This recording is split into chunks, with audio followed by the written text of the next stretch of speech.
오늘 우리에게 주시는 하나님의 말씀은 역대상 23장 1절에서 6절 말씀입니다.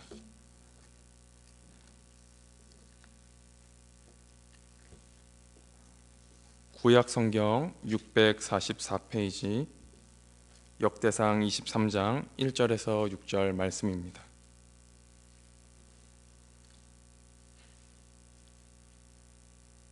다 함께 읽겠습니다.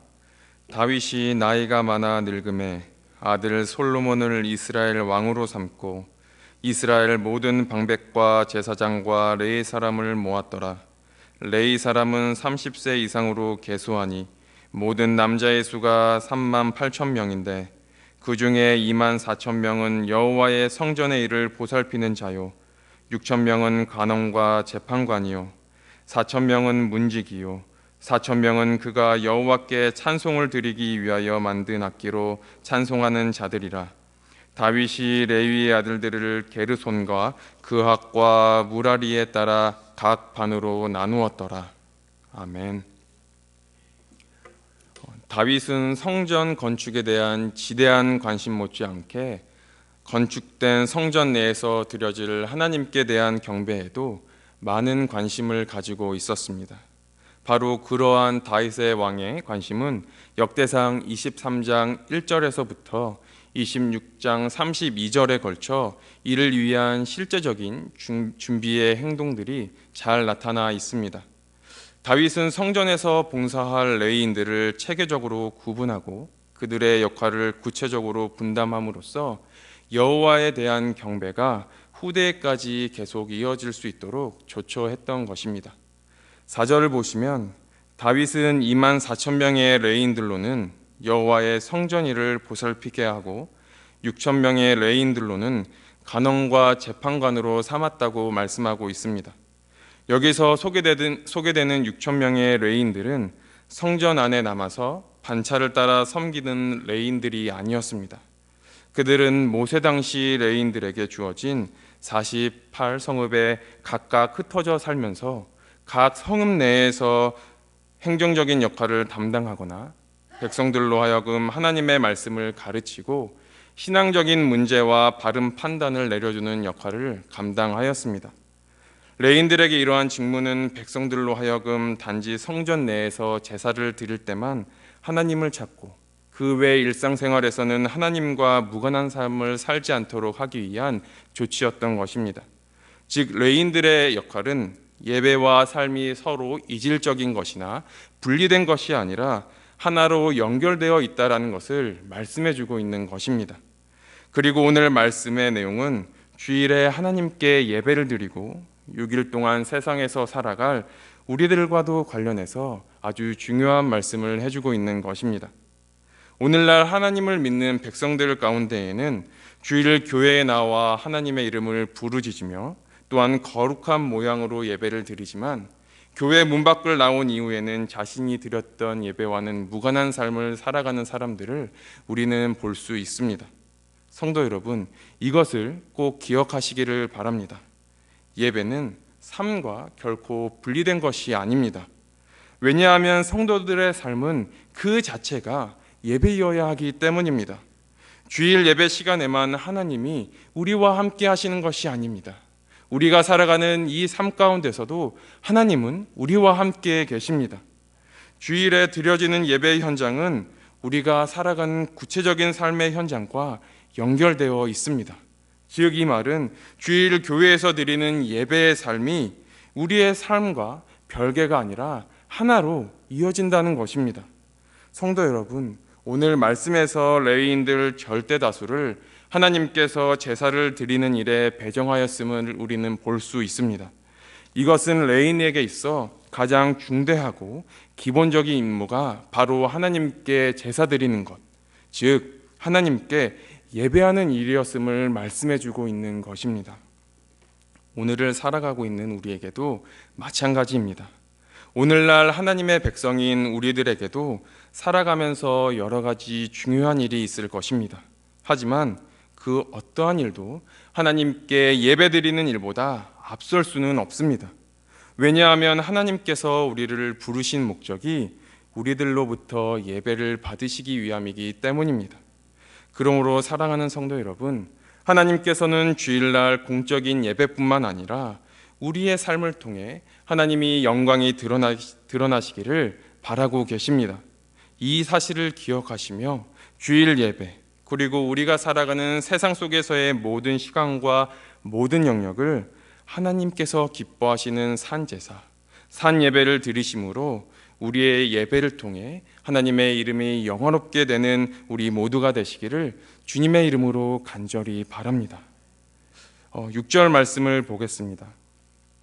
여기서 주목하고자 하는 것은 후반부에 기록된 반이라는 말입니다. 이 말은 주로 군대 편성에 사용된 말입니다. 그렇다면 역대기 저자가 이러한 표현을 사용하여 레위인 성전 봉사자직들의 조직을 표현한 이유는 무엇 때문이겠습니까? 그것은 그들이 감당하는 거룩한 종교적 직무가 마치 군대와 같이 이스라엘을 지키고 보호할 것이라는 의미를 전달하기 위해서입니다. 즉, 이것은 이스라엘을 지켜주는 가장 든든한 방어벽은 군대나 성곽, 무기가 아니라 하나님을 섬기는 신앙이라는 사실을 말씀해주고 있는 것입니다. 이와 같은 본문의 의미는 성경 여러 곳에서 반복적으로 확인되고 강조되고 있는 것입니다. 성도 여러분, 이스라엘이 가장 번영하고 강성한 시기가 언제였습니까? 그때는 다름 아닌 이스라엘이 신앙의 기초가 바르게 세워졌던 때였습니다. 이것은 본문의 다윗 통치기만 보아도 잘 알 수 있습니다. 말씀에 의하면 이스라엘의 최전성기를 구가하던 다윗 통치 당시 군사적인 면에서 특별한 노력을 기울이지 않았음을 우리는 알 수 있습니다. 그런데도 이스라엘이 강성함을 유지할 수 있었던 이유는 바로 하나님께서 다윗과 그 백성을 보호하시고 승리케 하셨기 때문입니다. 반면 이스라엘이 가장 어렵고 힘들었던 시기, 그리고 헤어날 수 없던 위기에 빠졌던 시기는 언제였습니까? 바로 하나님을 향한 믿음을 상실하고 악에 빠져 있었던 시기였습니다. 그 대표적인 예로 아합 왕가가 통치하던 시기와 비교할 수 있습니다.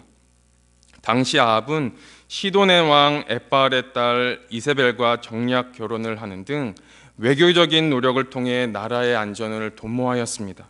아울러 군사적으로는 과거 아람에게 빼앗긴 길르앗 라모스를 탈환하려고 전쟁을 치르는가 하면 여러 성곽과 여세를 견고히 쌓아가는 노력을 하였습니다.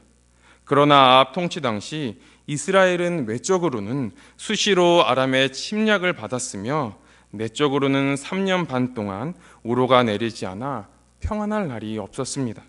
성도 여러분, 이러한 차이가 어디서 빚어진 것이겠습니까? 그것은 바로 이스라엘을 통치했던 왕들의 신앙적인 노선이었습니다. 즉, 다윗은 하나님을 경외하였습니다. 이스라엘 가운데에 하나님을 믿는 신앙을 바르게 세웠습니다. 그리고 견고히 세우려고 하였기에 하나님의 보호를 받은 반면 아합은 하나님을 멸시하고 바알과 같은 우상을 섬기는 등 악을 일삼았기 때문에 하나님께서 그에게 진노를 내리신 것입니다.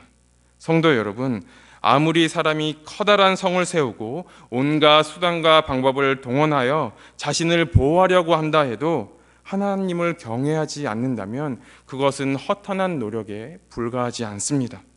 그러므로 우리는 모든 것에 앞서서 우리의 신앙을 바르게 정비하고 우리의 신앙을 견고히 세워야 합니다. 즉, 우리의 신앙을 말씀 위에, 예수 그리스도의 견고한 반석 위에 세워야 한다는 것입니다. 성도 여러분, 때로는 우리가 삶을 살아가면서 우리의 마음이 무너질 때가 있습니다. 또한 어려운 상황으로 인해서 우리가 넘어지고 쓰러질 때가 있습니다. 그렇지만 우리의 신앙을 견고한 반석, 그리고 예수 그리스도의 견고한 반석 말씀 위에 세운다면 우리는 다시금 일어설 수 있습니다. 독수리쳐 날개에 올라가듯 예수님과 함께 다시 일어설 수 있습니다. 사단의 어떠한 공격이 우리에게 다가온다 할지라도, 세상의 풍파와 고난이 우리에게 온다 할지라도 예수님과 함께 승리할 수 있습니다. 그러므로 사랑하는 성도 여러분, 우리의 신앙을 말씀 위에, 예수 그리스도의 견고한 신앙 위에 세우시기를 주님의 이름으로 간절히 바랍니다. 그리고 하나님께서 우리의 요새시요 방패되사 우리에게 어떠한 어려움이 다가온다 할지라도 지켜 보호하여 주실 것을 굳게 믿고 우리의 삶을 하나님께 온전히 기뻐하시고 하나님께서 받으시는 거룩한 산 제사요 거룩한 예배를 드리심으로써 하나님께서 홀로 영광 받으시고 찬양 받으시는 삶을 살아가시는 우리 성도님들 되시기를 주님의 이름으로 간절히 바랍니다.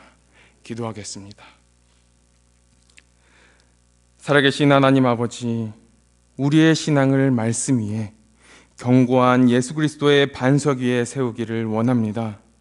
우리의 삶 가운데에 어떠한 고난과 역경이 온다 할지라도 우리의 신앙을 무너지는 모래 위의 집이 아닌 어떠한 상황 가운데서도 흔들리지 않는 말씀 위에 예수 그리스도의 굳건한 반석 위에 세움으로써 온전히 주님과 승리하며 나아갈 수 있는 하나님의 거룩한 백성이 되어질 수 있도록 인도하여 주시옵소서.